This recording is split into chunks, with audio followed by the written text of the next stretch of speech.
مسجد اقصی، زمین پر دوسری مسجد، مسلمانوں کا پہلا قبلہ، حرمین کا تیسرا حرم، میدان حشر، نبی صلی اللہ علیہ وسلم کے سفر معراج میں گزرگاہ، انبیاء کی اجتماع گاہ، جس میں ایک نماز دیگر مساجد کی 500 نمازوں کے برابر ہے۔ ان مساجد سے ایک کے جن کے علاوہ کسی اور مسجد کی طرف با اہتمام سفر جائز نہیں۔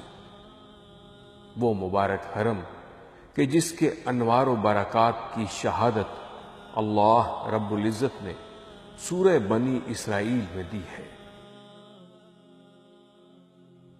فرمایا سبحان الذي أسرى بعبده ليلا من المسجد الحرام إلى المسجد الأقصى الذي باركنا حوله لنريه من آياتنا إنه هو السميع البصير۔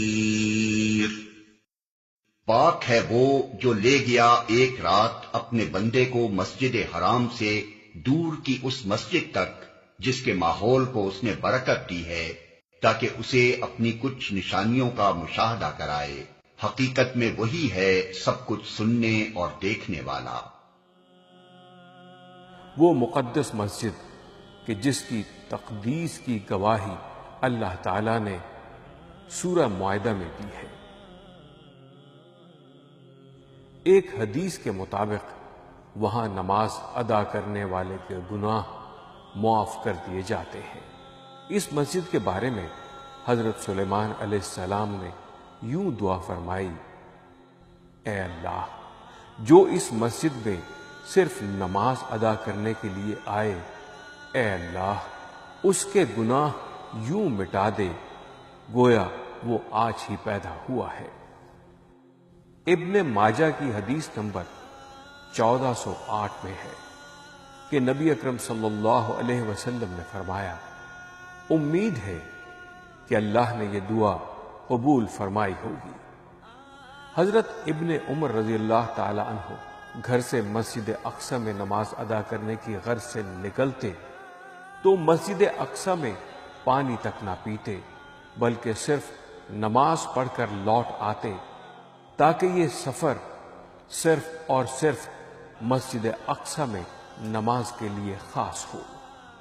اس مبارک خطہ زمین کو حضرت عمر رضی اللہ تعالی عنہ نے فتح کیا، خود اس کی کلیدیں وصول کیں اور اسے ہر طرح کے شرک سے پاک کیا۔ تاہم صلیبی جنگوں کے دوران یہ صلیبیوں کے قبضے میں آ گیا، جنہوں نے مسجد کو استبل اور شاہی رہائش گاہ کے طور پر استعمال کیا۔ صلاح الدین ایوبی کی قیادت میں اسے پھر فتح کیا گیا اور دوبارہ اسے عزت و شرف سے نوازا گیا۔ افسوس کہ یہ مسجد عرصہ دراز سے یہودیوں کے قبضے میں ہے۔ اس فضیلت و اہمیت والی مسجد میں نماز ادا کرنے کی اجازت بھی کبھی مسلمانوں کو میسر ہوتی ہے اور کبھی مسلمانوں پر مسجد اقصی کے دروازے بند کر دیے جاتے ہیں۔ یہودی اس حرم کی حرمت کو پامال کرتے، مسلمانوں کو اذیت دیتے، قتل و غارت کرتے اور ان کے جذبات مشتعل کرنے کی حرکات کرتے رہتے ہیں۔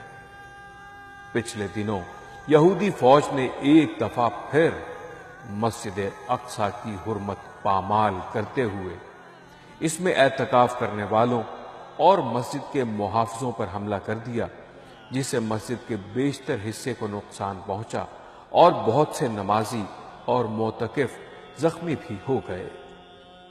آئیے سب مسلمان مل کر مسجد اقصی اور اہل فلسطین کے لیے دعا کریں کہ اللہ اس مقدس حرم کی جلد رہائی فرمائے اور امت اسلامیہ کو اس کی حمایت کی توفیق عطا فرمائے۔